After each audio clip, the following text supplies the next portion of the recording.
I think even the idea that, like you mentioned, that it's outside law and it's being used by that as a way to kind of like, expand innovation, allow these people to, kind of move innovation forward. That's an interesting point. But what I think is far more interesting and why the mass needs to come to terms with this kind of new invention is that I think AI is more than just a technical innovation, but also a philosophical one, where like it asks us these questions about what it means to be human and what it means to relate to each other, and in a world where everything is so interconnected, what that means to deal with a system which it connects everything, but is also a black box where we don't actually understand what we're connecting with. Mm. And I think the question I have for you is that when did you, if this is the case for you, when did you see it as more of a not just a technical interrogation, but also a philosophical, moral one, where you can like look at it from that perspective too? Yeah, excellent, Jeffrey. I mean, it really shows that you have a poetic mind, as I said. I mean, honestly, you think in very, very universal dimensions, and that's very beautiful. Um, it is the first time in human history that we are creating something that, as indicated, does not only mimic our intelligence, but it will be better at most tasks that we are doing. And I believe, and I try to explain that in the book as well, I think this compulsion, and I really think it's a pathology, to create a technology that is better than us. I really think that compulsion was a very particular compulsion that came out of the Enlightenment, right? And this idea of perfectionism, substituting God, a utopia of technology, that we've already seen also in kind of science fiction depictions, Orson Welles and all of them, um, that I think artificial intelligence is the end point of that pathology, right? Um, it's essentially what Mary Shelley imagined with Frankenstein's monster, in a perfected way. Okay.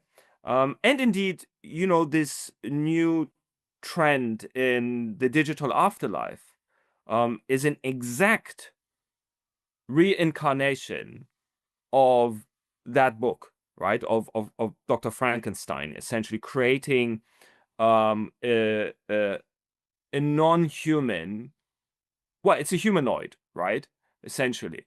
And that's already being trialed, and that's already being implemented.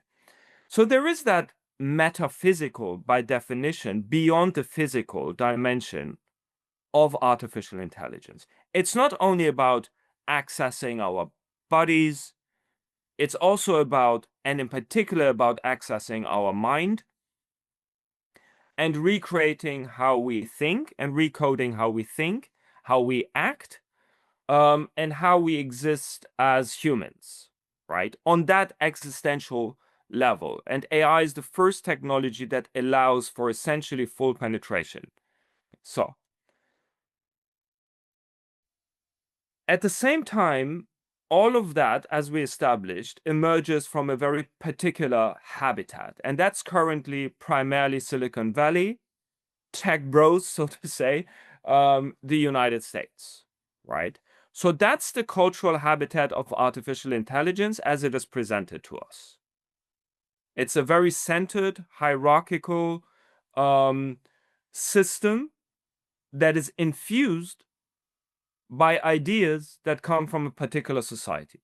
So the first step is we have to treat artificial intelligence as a social construction happening within a particular society with particular norms, values, and ideas that are being exported and disseminated into our most private spaces on an everyday basis.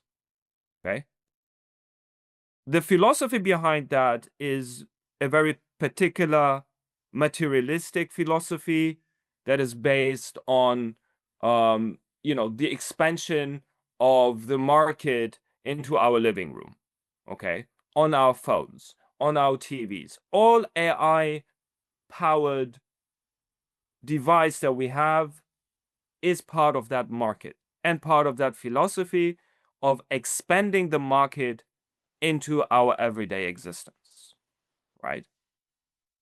Now, imagine AI systems would have been developed in a very different cultural habitat, right? A cultural habitat with a long tradition of spirituality, a cultural habitat with a long tradition of, human-centered philosophy that is not geared to profit making. The AI systems that would emerge out of that environment would be different, right? They would be infused with different data.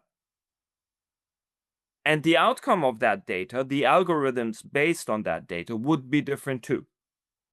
So again, this is something that I look at in the book, where I deconstruct the current AI habitat, as we just established, particular place, particular values. Sometimes they say garbage in, garbage out. Well, we don't want garbage, right? Let's look at other systems.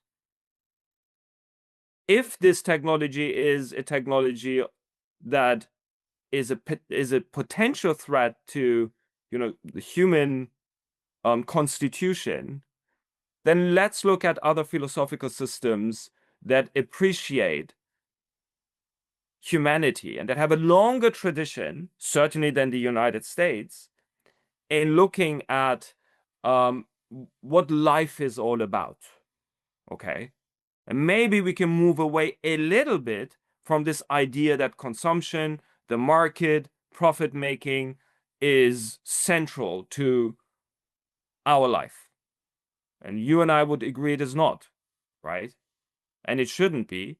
Certainly, it doesn't make us humane. It doesn't make us humane on the one side and human only to consume.